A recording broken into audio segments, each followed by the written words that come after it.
Hi there guys, welcome back, this time for the installation of the FX Slug Power Kit. This kit is especially designed by FX to get a little bit extra power and precision out of your impact. The kit you see here contains out of several different pieces, making sure I'm not losing anything. You have the adjustable pin probe, you can adjust the length of the pin you see here on the end. The sleeve to convert it from 22 to 25 caliber by sliding it over just like this. We have the two spacers that we'll have to install to give you a little bit more hammer spring.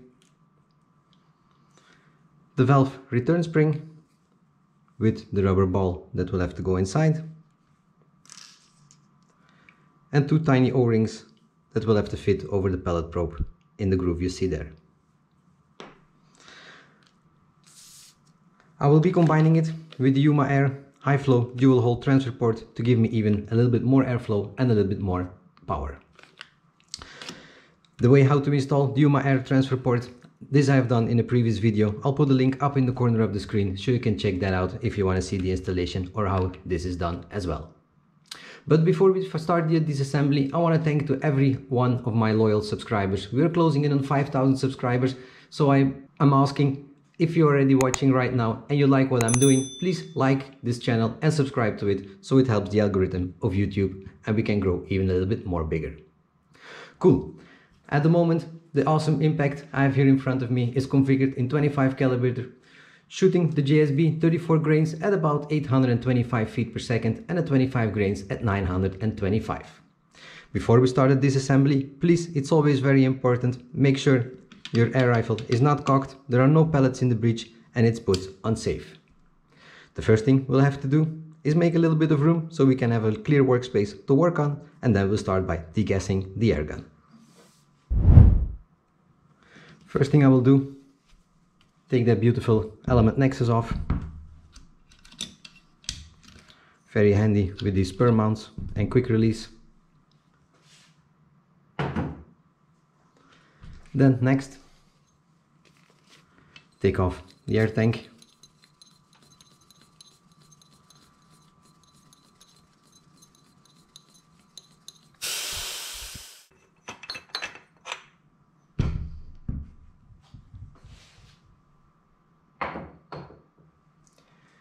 Once your bottle is removed, there is still some air pressure in the power plenum. Normally I do it by undoing the manometer at the back, but I will do it a little bit different this time. Put the hammer spring number 3, let's say. I don't want to whack the valve with full power. And I shoot it down safely into my pellet trap.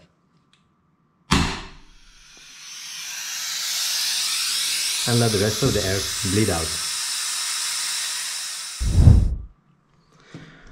Once we confirm that all the air is out of the system, we can safely remove the barrel. Undo the little screw here. Like so, and gently slide out your barrel.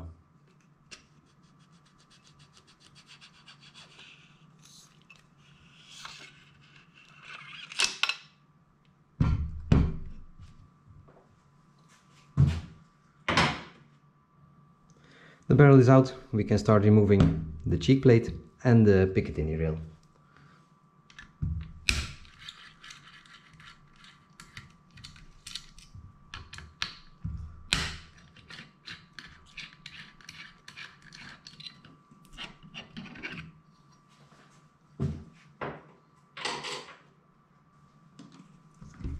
Then I'll put it on a bipod for you, maybe easier to follow. With everything I'm doing on this gun, I'm always leaving all the screws in the exact same place they are, so I perfectly know which screw has to go back to which position without making any mistakes.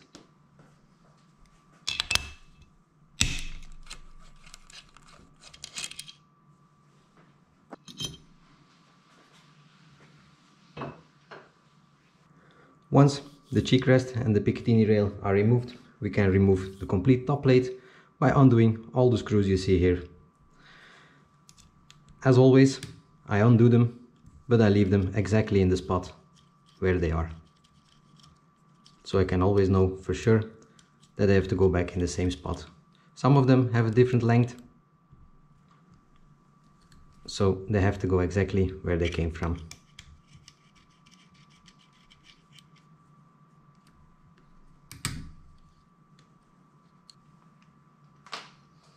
Once all the screws are loose, leave them in place like I just told you. Remove it together with a little block in the front and put it to the side like this, so you know which screw goes where afterwards.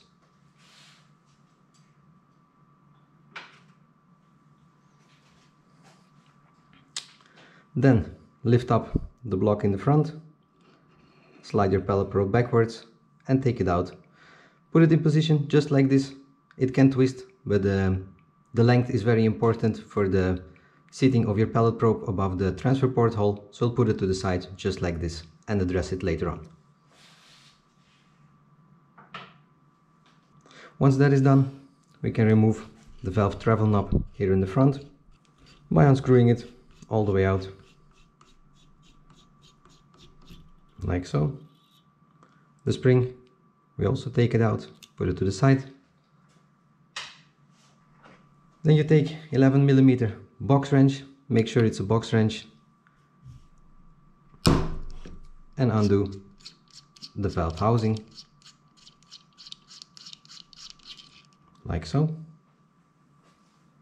Put it to the side with the valve travel knob. Next thing you gotta do, pull out your valve rod, like so.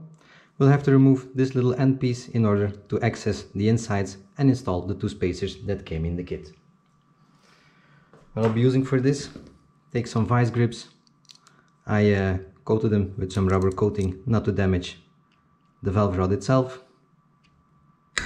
Pinch it down like this. This piece is Loctite on, so you will have to heat it up a little bit.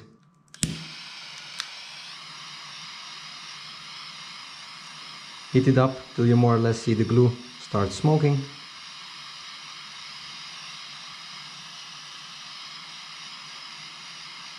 Maybe a little bit more.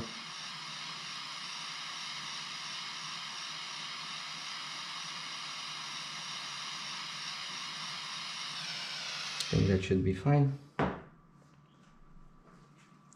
Take a little pick tool. This is 2mm, I think. Insert it and gently undo it. Oops.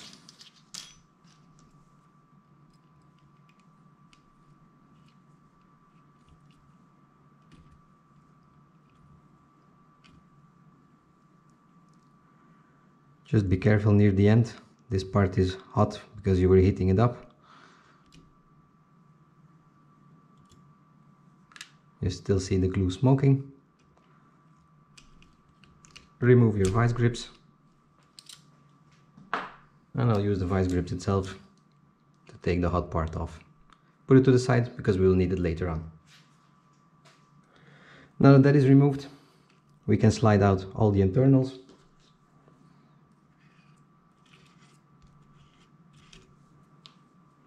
The first thing that comes out is your hammer.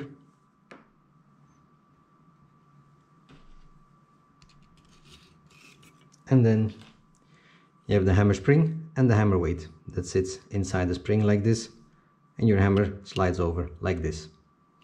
Now, the two spacers that come in the kit, these two, they will sit between the hammer weight, slide them over just like this, and your spring. The hammer goes over it and it can go back into the impact. Slide it in as far as you can push it, like so. And with that done, we can reinstall the part we took off earlier. Now the part is very crucial how deep it sits into the body. So it has to stick out only between 6 and 6.5 millimeters between the body and the end of this part. So I will you feel some spring tension a little bit inside. I'll screw it on first.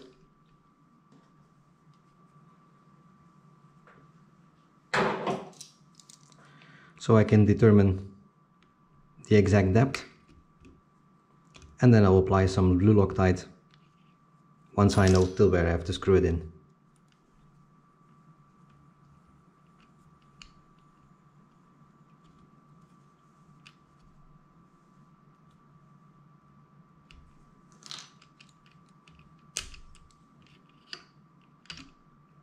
Push it in all the way like so. Take some calipers, put them to 6.5 millimeters. Measure from the body till the tip. And I will have to go a little bit back.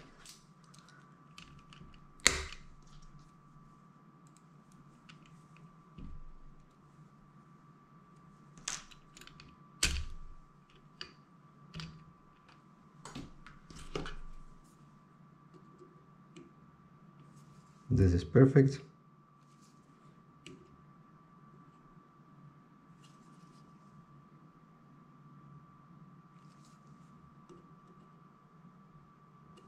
Like so. Then I like to take a marker, slide it out like this,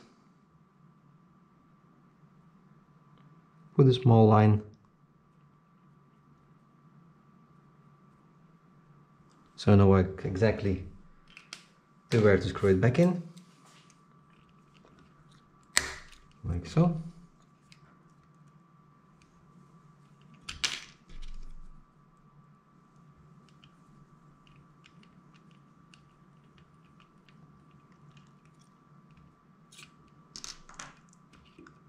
Take a little bit of blue Loctite.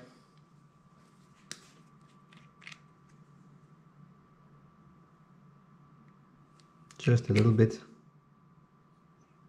Take the excess off.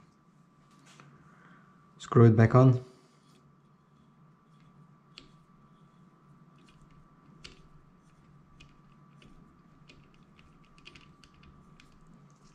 Till the line we made earlier.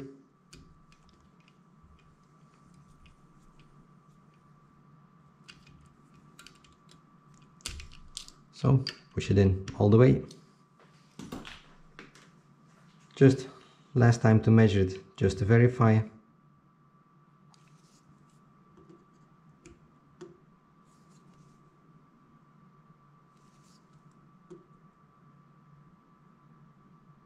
Perfect. Once that's done, that's all wrapped up. We can take our valve knob body, screw it back in, take the 11mm box wrench, just pinch it up, doesn't have to be super tight. Then we can take the spring and the rubber ball, slide the spring in like this, the rubber ball goes into the spring. The old spring we can put to the side and put your valve travel knob back on.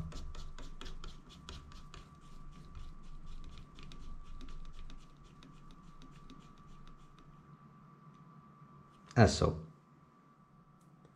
With that part of the assembly done, we can put our focus to the pellet probe itself. The pellet probe itself also came with the two little O-rings. One is used to put into the groove when you want to transform it to a 25 caliber. Slide it in just like this. The second one, I believe, is just a spare. And your 25 caliber sleeve can slide onto it just like this. If you look closely, you have a chamfered edge on the front that will have to point to that way. Just like this, the probe became a 25 caliber. At the back of the probe, you have an Allen key of 2mm that can be used to shorten the pin in the front or lengthen it again. And by tightening down into the breech block or into the block at the back, let's say, this locked the position of the pin where you left it. Now, very important, what I always do, let's grab my original barrel, is check the depth of your pellet probe into the transfer port and making sure the two holes align perfectly. As you can see, there is a red line here. That's because I always check it on every gun I own. When the line meets the copper part, I don't know if you can see it well on camera, the two holes match up perfectly. We'll have to do exactly the same for the pin probe to get the best results, of course.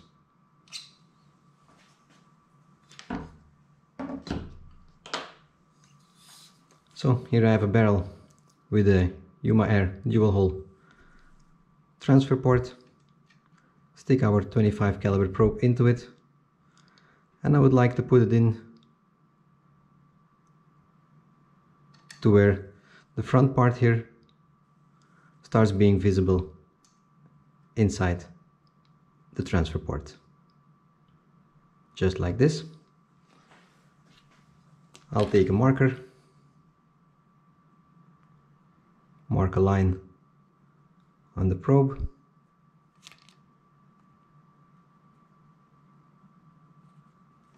so I know when I install it that this is the perfect depth for the probe to go inside the transfer port hole, and the rest we can align or match up with the pin that we can slide in and out. Taking a look at the original pellet probe, or the line we put on it, and the line we put on the pen probe, you can see they're exactly at the same spot, meaning the same depth. That gives me the confidence that the length of this linkage, pushing the pellet probe backwards and forwards with the cocking arm, is exactly the same for the pellet probe and the pin probe as well. If this is not the case on your rifle, you can always twist this to lengthen or to shorten it, so you can match up the line you made on your pellet probe with the brass part of your barrel. The only thing is left to do is put everything back together. I will quickly remove the Saber Tactical buttstock so we get a better access to the set screw on the back of the pin probe. I'll put everything back together.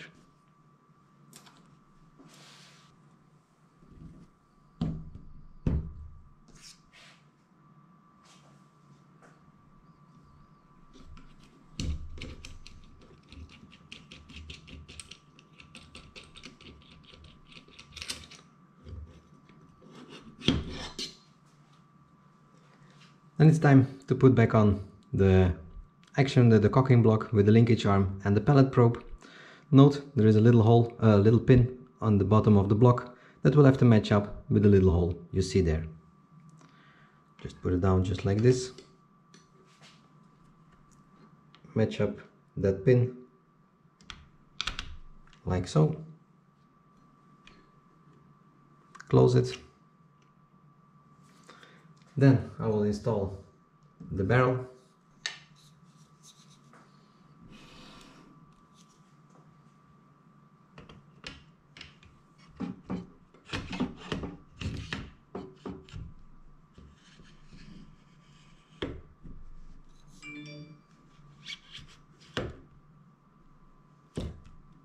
Gently pushing it in all the way. Once that is done, put your pellet probe in.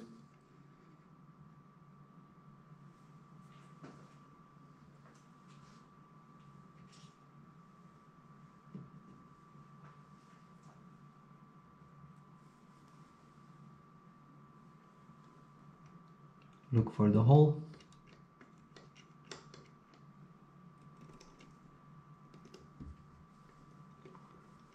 Put your screw in.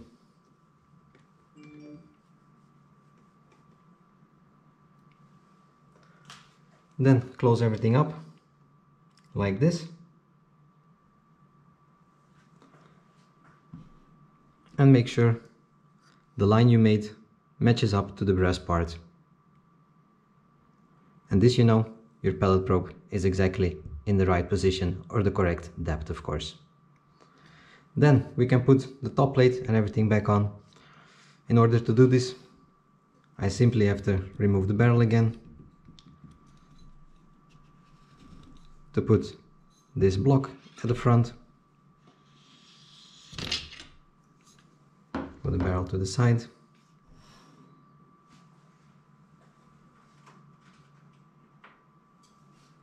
Take your top plate with all the screws.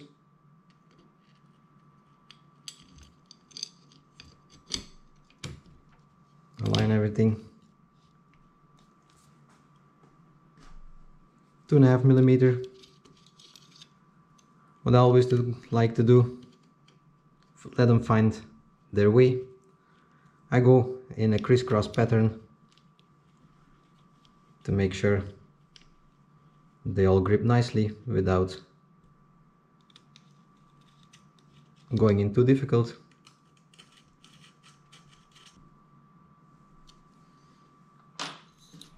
Once they're all in, you can reinstall your barrel.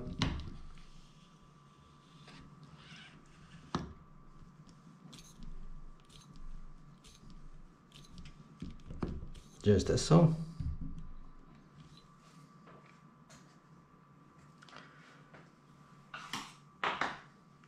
Tighten the screw for the barrel.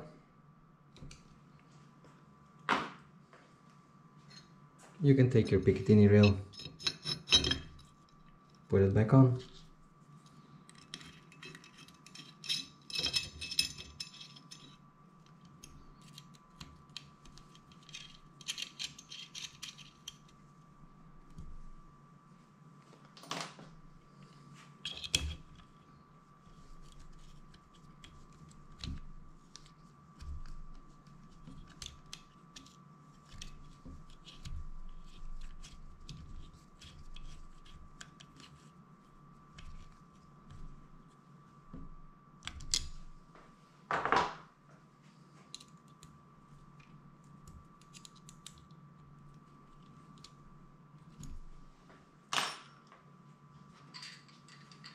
Reinstall your cheek plate, in my case the one from Saber Tactical.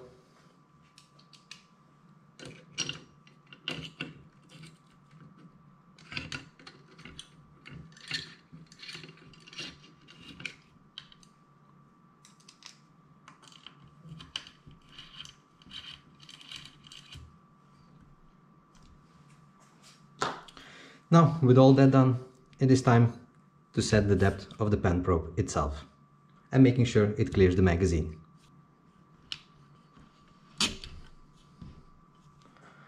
Now, when you put your magazine in, the pellet probe can stick out a little bit too far, disturbing your magazine to go inside. So we know that the pin sticks out a little bit too much and I have to wind it down a little bit. The 2 millimeter key.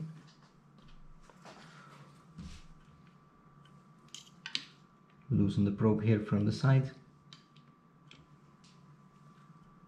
Put the 2 millimeter key in. Wind it back a few turns.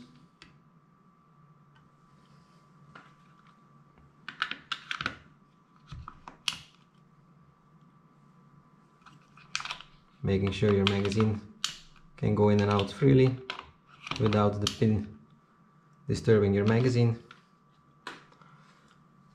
Once that is perfect, you can always verify it with running a flat object like this over it, making sure it doesn't touch the pin. In this case mine is perfect, so I can put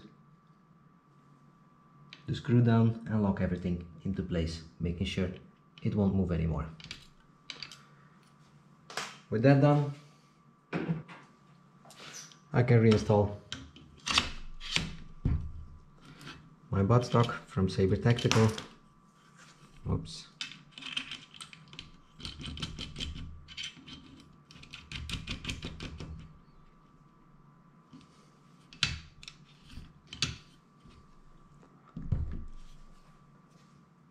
And the last thing we gotta do is put our bottle back on.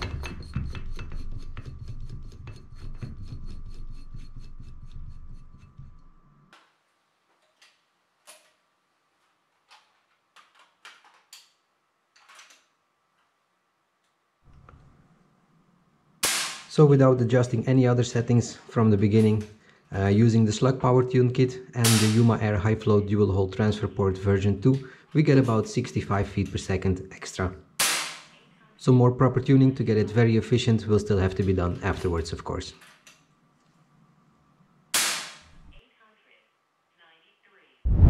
Well guys, that's how easy it is to install the Slug Power Kit into your FX Impact. Once you follow the procedure step by step, not a lot can go wrong, and now you can enjoy that little bit extra power and accuracy when shooting slugs out of your impact. As always, I thank you for watching. Please, if you have any questions, put them in the comment sections down below. I thank you for watching, and I hope to see you back in the next one. Bye.